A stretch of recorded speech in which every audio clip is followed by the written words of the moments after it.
So, you know, if my baby's breech, with an ultrasound, so usually it's a procedure. Get in there.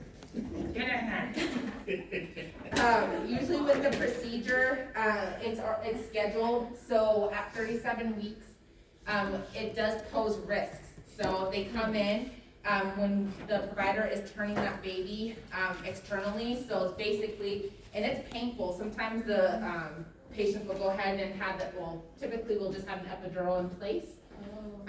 Because if something goes wrong, we may have to rush that patient back for a C-section.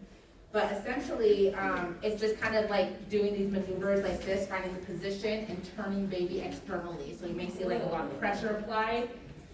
So they use a lot of like ultrasound gel, and the provider will keep checking on baby and make sure baby's doing okay. But essentially, when we're doing that version, if baby's in this position, right guys, when babies are in this position, when we're turning, what do you think can happen to the cord? So now we're worried about cord compression. So, and the baby getting tangled up in the cord or something going on. So, that can cause where, can cause no oxygenation going to baby. So we may have to rush back for a C-section. So that would be considered unsuccessful. Now, once we're successful, at 37 weeks, we'll monitor the patient there for a couple hours, maybe like 2 to 4 hours, make sure baby's doing okay. And then we'll set up an induction for that patient, usually at 38 weeks, 39 weeks, hopefully baby stays in that position. And unsuccessful, we'll have to go ahead and rush that patient back for a C-section to get that baby delivered, which is why we don't do versions until about 37 weeks in case that does happen. So baby would, isn't like a preterm or getting delivered. Will we ever do that same day, say if the patient had no prenatal care? No. No? No, because we have no idea, we don't know anything about that patient. We need to know exactly what type of procedures that patient had. We need a full-on history. Sometimes we're not going to take a word of a patient because they could have had a C-section and not told us if we're going to do a version on someone that hasn't been our patient. There's no providers going to do that. So complications, again, high risk umbilical cord compression and a placental abruption. So if the usually the patient's already contracting, having Braxton Hicks, so they'll go in between those contractions to go ahead and try and turn baby. Or we may have to give him terbutaline to see to get those contractions to go away and then to do the version. So we're going to administer IV fluids and then continue to monitor baby. So if it is successful, we'll monitor baby again for about 4 hours unless we're inducing that patient that day. And then one thing to point out, just RhoGAM, we'll go over RhoGAM, but it's administered to any patients that are Rh negative.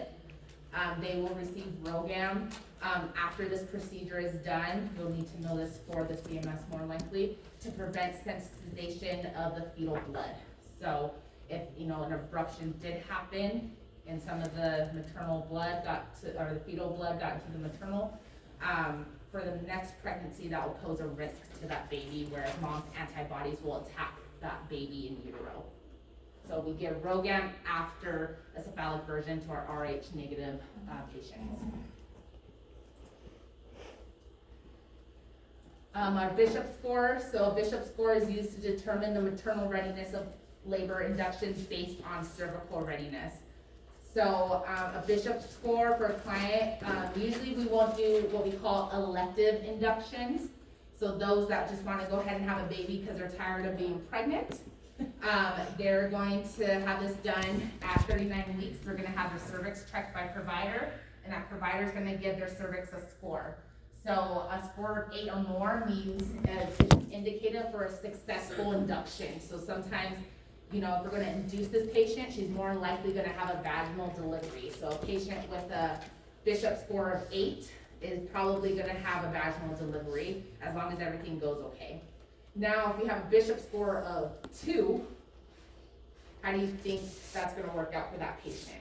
It's probably going to be a very long induction and may even turn into a C-section because we can't get her body in labor. So, they all go off the dilation, the position of the cervix, the effacement, so the percentage of how thick that cervix is, station of baby, and then the cervical consistency, and that's how that's scored. So all you need to know is that the Bishop score is used to determine maternal readiness for labor. You won't need to have to score a patient. Just know what it's for. Cervical ripening, so our cervical ripening promotes cervical softening, dilation, and effacement. So a major adverse effect of prostaglandins that we use is tachycystole. So that's uterine hyperstimulation, so that's how many contractions in a 10-minute period? More than 5 contractions in a 10-minute period is tachycystole. So I know Presbyterian, we use misoprostol, so we use a low dose of misoprostol for our labor induction. So we insert a little pill by the cervix vaginally to help promote uterine contractions. So once we place that for our patients that we're inducing, this is the first step of induction, is typically this misoprostol. They can receive 1 dose and take off, or they can receive up to 6 doses, and it's making very little change. So misoprostol is a prostaglandin E1, and then I think Loveless Women's is still using prostaglandin E2, the dinoprostone, which is like a cervidil. It's a gel that's inserted vaginally. Same thing like meso near the cervix to help get those contractions. So early stages of using prostaglandins help soften that cervix, especially if the effacement is 20% effaced. So that's telling us the cervix is very thick. And then it just promotes it to soften and to hopefully dilate. The next thing that we would do is a balloon catheter. So we call it a Cook's catheter. Has anyone seen the balloon catheter on patients in clinical yet? So almost like a Foley. They used to actually use Foleys to do this, but they insert, so the catheter has 2 balloons that you can fill up. So one part of the balloon sits in the uterus, the other part of the balloon sits in the vaginal cavity. So essentially, the provider is going to tell you how much to fill up. So we're mechanically making that cervix from like a 1 centimeter cervix to a 4 to 5 centimeter cervix mechanically. So we fill up this balloon that's in the, let me see, I think this is the next one. Doesn't have it. It's a balloon that sits in the vagina, so we fill that up to about 60 cc's of a sterile saline. And then there's another balloon outside the cervix that we will fill up for 60 cc's of sterile saline. And then sometimes we'll go ahead and add Pitocin to get those contractions. So every time that patient's contracting, it's adding pressure against that cervix. So each contraction she's having is getting that cervix to go from a 1 centimeter to each contraction is opening it up. So we're mechanically getting that patient to 4 to 5 centimeters. The providers may tell you to go every hour to go ahead and tug on it. So you'll just kind of go and tug on the balloon catheter to see if it's going to come out. And then the patient can still get up and use a restroom. They'll just go to the side and go to the restroom as needed. I've even had patients request an epidural at this point because it's a lot of pressure and pain that they're feeling. I always tell them, get through this, and then it's going to be a totally different kind of feeling. It's just the pressure that's really bothering them. It is not a fun thing to do, but if we want to, misoprostol, if we can't give any more of the misoprostol because they're contracting too much, this would be next in line for the induction process. Membrane stripping, so an amniotomy. So an amniotomy is a breaking of the bag of water. So we take this little hook, the provider does, and does a cervical check. And once that patient's having a contraction, they'll go ahead and that hook will catch on to the amniotic membrane to break that water to hopefully progress labor.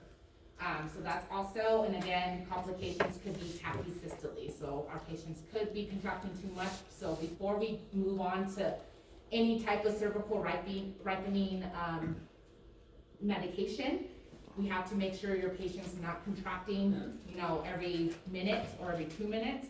So are we going to insert misoprostol for someone that's contracting every 2 minutes? No, because what does misoprostol do? Slowing down. Causing contractions. So why are we gonna cause more contractions if she's already contracting every 2 minutes? Now we're gonna cause her to tachycystole. Does that make sense? So we're gonna continue to monitor the baby and the patient's contractions. They require a common contraction, so? Yes.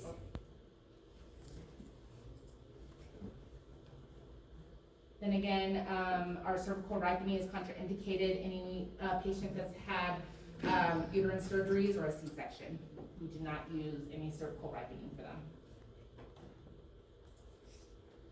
So induction of labor. So this is a deliberate initiation of uterine contractions to stimulate labor before the spontaneous onset to bring about birth by chemical or mechanical means.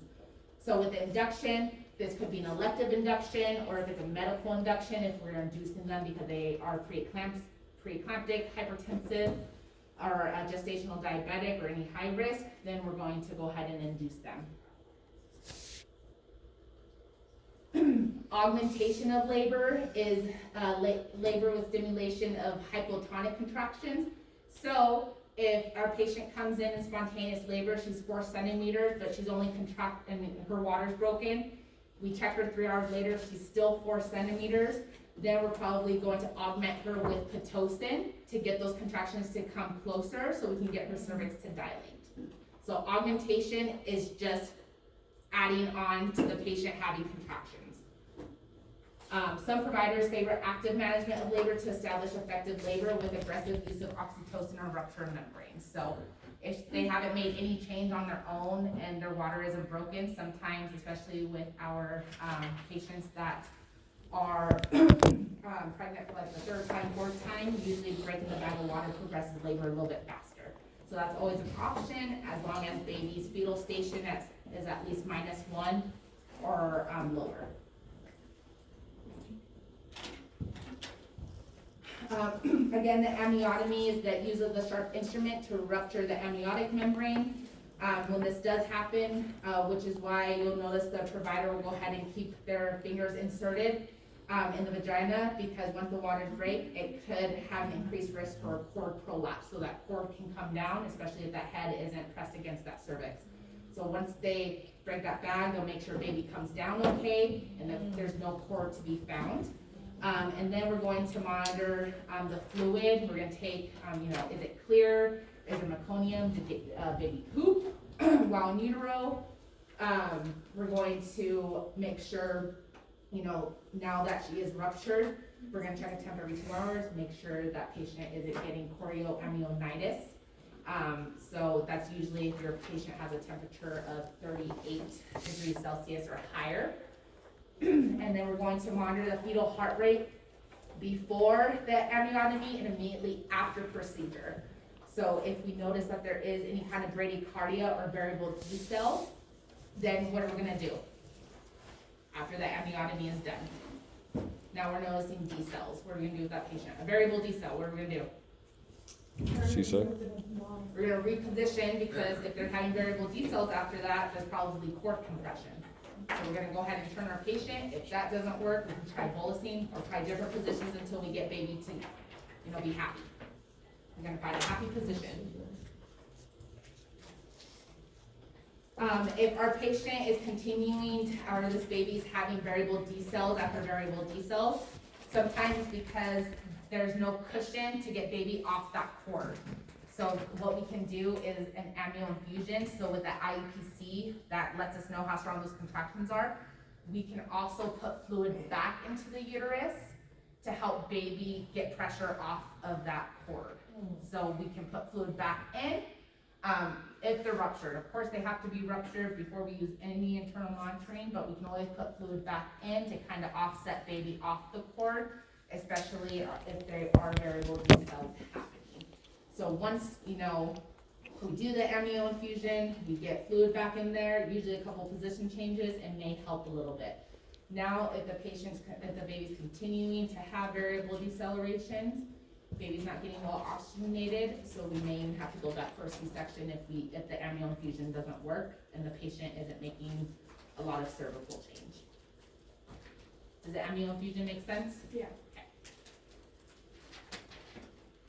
Vacuum assisted delivery, so it's a cup-like suction device attached to the fetal head, which looks like this.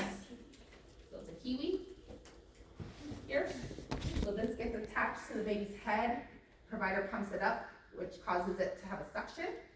And with the next pushing mechanism of mom, when you have her push, the provider is going to pull. So typically you want, at like a +1, +2 station before we even use a vacuum assisted delivery. So of course, fetal presentation has to be the head. So if my baby is in -1 station, my baby looks like crap on the monitor. The provider's gonna, if baby keeps having dips into the 60s, and the pushing efforts aren't fast enough for baby to come out, then the provider will say, go ahead and get a suction ready. Once she says, I'm going to apply the suction on baby, you're gonna call NICU, you're gonna call the NICU team and the pediatrician to go ahead and be present at that delivery. So the provider, they will feel for the baby's head. So again, they would never do it on the fontanelles or anything like that. So usually on the side of baby's head. They're gonna go ahead and suction. And then they have 2 pop-offs max. So if you're telling, okay, patient, go ahead and push, they're gonna pull, baby's head is coming forward. But then this pops off, that's 1 pop off. You have to note it as a nurse at what time and how long that suction was applied. They have a second chance in doing it. When that second chance is happening, make sure that you have your CRNA, because if you have to rush back for a C-section, we want the whole team up and ready to go. Now we're gonna go ahead and do it again. We're gonna have that patient push, and hopefully we can get baby out and delivered at that time. Now if it pops off again, baby is stuck there, then we're gonna have to go for a C-section. Sometimes they're able to push the head back, if they can, back in to rush back for a C-section. So this isn't, something that we use all the time, but for nursing purposes, we will use it. Is that the one? Toma. Why is only twice allowed? You just increase that? And all of that should resolve in 3 to 5 days. So if they do have that, it should resolve on baby 3 to 5 days. The swelling should go down. We want to assist the patient in the lithotomy position, so that's with the knees straight back, so we can get the pelvis as open as possible when using that vacuum. And then empty the bladder, so if they haven't had a catheter, you want to go ahead and empty their bladder before that happens. Sometimes we can't because it's emergent. So just the next slide kind of just goes over some potential risks. You can review that. We've got 4 minutes here. Forceps assisted delivery or spoon-like blades used to guide the fetal head out of the birth canal. I work with one, usually it's old school, like older doctors that use it. I have one doctor that's around my age that actually uses forceps because the provider she trained under used forceps, and she's really good with them. But almost they look like salad spoons. So it just kind of goes around baby's head. And it's the same mechanism as a vacuum. So with each pushing effort, they're gonna pull, they cross over, and they're gonna pull baby that way. So that's gonna be your forceps delivery. So it's applied like that. The spoons are like curved, the blades are curved, so it fits around baby's head. And it does pose risks to baby, so it can cause bruising or scalp lacerations. It can cause lacerations on mom. Sometimes you may have to do an episiotomy to use the forceps to make the opening a little bit bigger. And then nerve injury to baby, so always, if the forceps are used, just make sure sometimes they have like facial palsy, so it may have some drooping on one side, and that's just the injury to the nerve.